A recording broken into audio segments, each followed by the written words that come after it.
L'illusion sociale de l'amitié. Depuis l'enfance, on nous vend une idée naïve.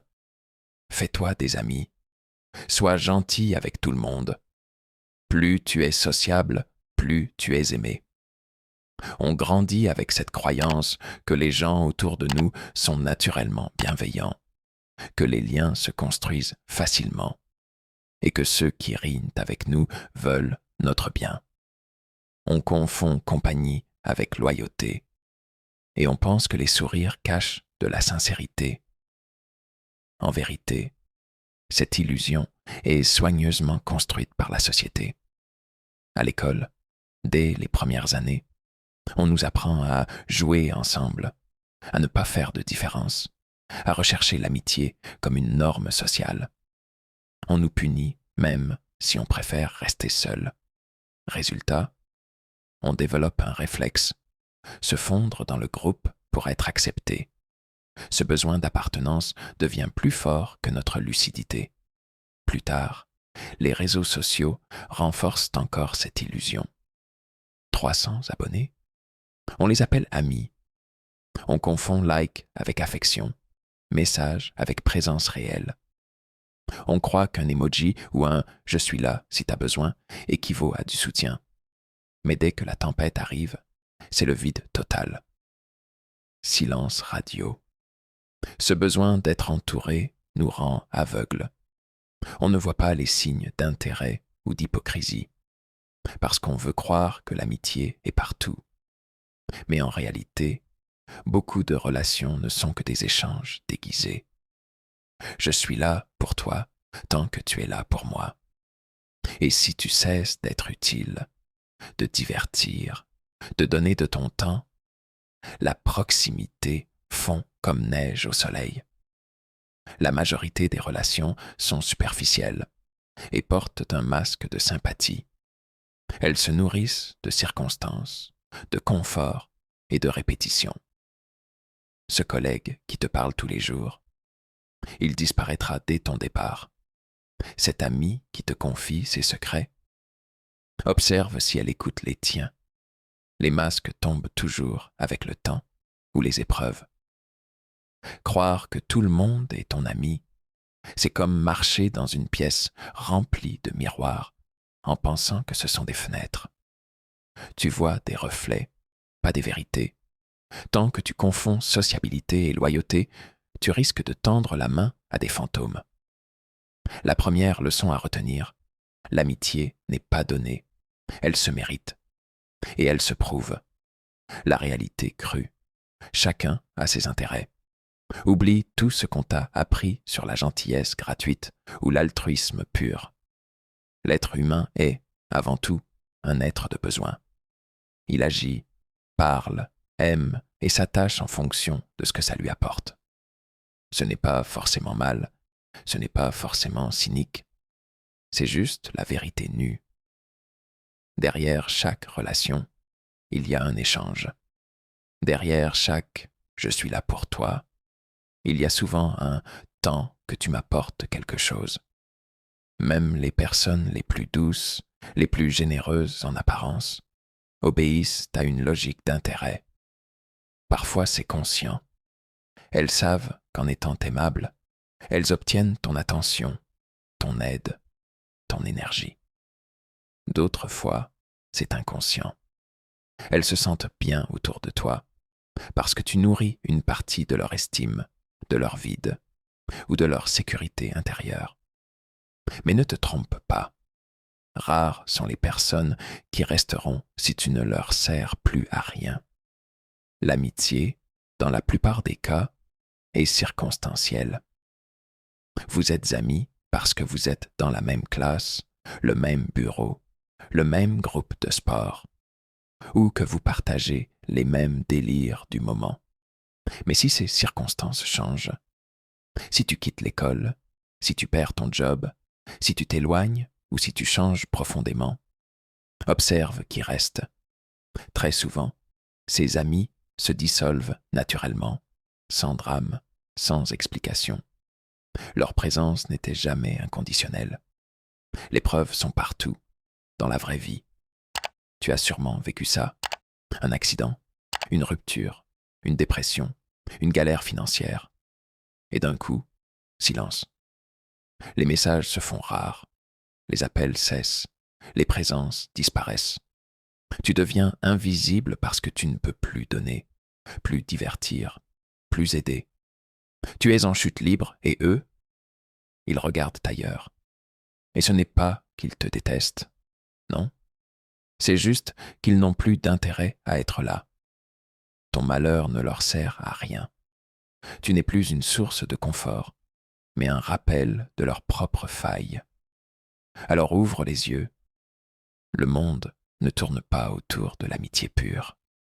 Il tourne autour des intérêts bien cachés sous le vernis de la gentillesse. Et si tu veux cesser d'être déçu, commence par comprendre que personne ne t'aime pour rien. L'amitié utilitaire. Quand tu sers, tu plais. Tu veux savoir combien de personnes t'aiment vraiment? Cesse d'être utile pendant un moment. Arrête d'écouter, d'aider, de conseiller, de prêter, de soutenir. Tu verras. Le silence va s'installer. Les messages vont diminuer. Et certaines personnes vont même te reprocher de ne plus être comme avant. En vérité, elles ne regrettaient pas ta présence. Elles regrettaient ce que ta présence leur apportait. L'amitié utilitaire, c'est cette forme de relation déguisée. On t'apprécie tant que tu es une ressource, tant que tu es drôle, disponible, prêt à rendre service, tu es aimé. Mais c'est un amour conditionné, une affection à crédit. Tu es une sorte de distributeur émotionnel. Tu donnes du temps, de l'écoute, de la présence, et en échange, on te garde dans le cercle. Mais dès que tu ne fournis plus, on t'efface doucement. Regarde bien autour de toi. Qui t'appelle sans rien te demander? Qui reste quand tu n'as plus rien à offrir? Les gens aiment ce que tu fais pour eux, pas toujours ce que tu es profondément. Et si tu n'apportes plus de valeur dans leur équation personnelle, tu deviens transparent. Ce n'est pas une rupture brutale, c'est plus insidieux. Ils mettent de la distance, inventent des excuses, deviennent vagues. Et toi, tu restes là à essayer de comprendre ce que tu as mal fait. Mais tu n'as rien mal fait. Tu as juste arrêté de servir. L'erreur, c'est de croire que l'ami t'aime pour ton essence, ta personnalité, ton cœur, ta loyauté. Non, il t'aime pour ton utilité. Tu es un soutien, une distraction, un coach, un confident. Et quand ce rôle s'épuise ou ne l'intéresse plus, il passe au suivant. Parce que ce qu'il aimait, ce n'était pas toi, c'était la fonction que tu remplissais. Alors il faut apprendre à observer sans juger. Ce n'est pas toujours de la méchanceté, c'est simplement de l'intérêt déguisé en amitié. Mais toi, ne sois plus dupe. Ne confonds pas la consommation affective avec l'amour sincère. Parce que dans cette société, on ne s'attache pas aux personnes. On s'attache à ce qu'elles nous procurent. Et quand tu ne procures plus rien, l'amitié s'évapore. Les signes que ce ne sont pas de vrais amis. Un vrai ami ne se juge pas quand tout va bien. Il se révèle quand tout s'effondre. Les épreuves, les pertes, les moments de solitude, ce sont des tests puissants. Et souvent, ce qu'ils révèlent fait mal. Tu réalises que certaines personnes que tu pensais proches n'étaient là que pour les bons jours, les photos, les rires, pas pour la tempête. Le premier signe qui ne trompe jamais. Ils sont absents quand tu as besoin d'aide réelle. Pas une aide symbolique. Pas un « je suis là si jamais » lancé comme un slogan. Non, une aide concrète. Un appel quand tu t'effondres. Une présence quand tu ne vas pas bien. Un message quand tu t'isoles. Si tu dois supplier, rappeler ou te justifier pour exister dans leur vie, ils ne sont pas là pour toi. Ils sont là pour eux. Deuxième signe. Ils te soutiennent en public, mais te sabotent en privé. En façade, Il te félicite, te partage, t'encourage. Mais en coulisses, il minimise tes réussites, t'imite sans te créditer ou te critique devant d'autres. C'est le soutien toxique, celui qui t'applaudit à moitié, tout en espérant secrètement que tu trébuches. Parce qu'ils ne veulent pas te perdre, mais ils veulent te voir rester au même niveau qu'eux. Troisième signe évident, ils parlent dans ton dos. Ça commence par de petites remarques glissées avec humour. Tu sais comment il est, hein?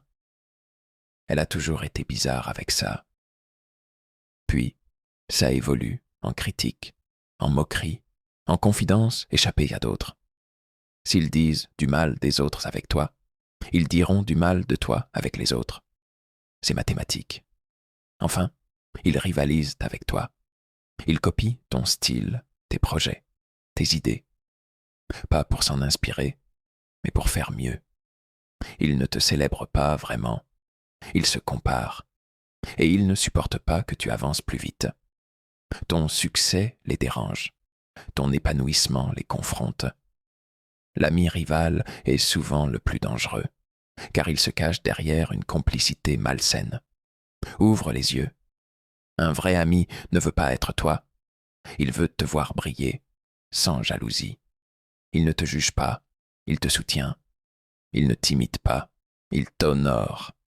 Et surtout, il est là quand personne d'autre ne l'est. Les autres, ce sont juste des passagers.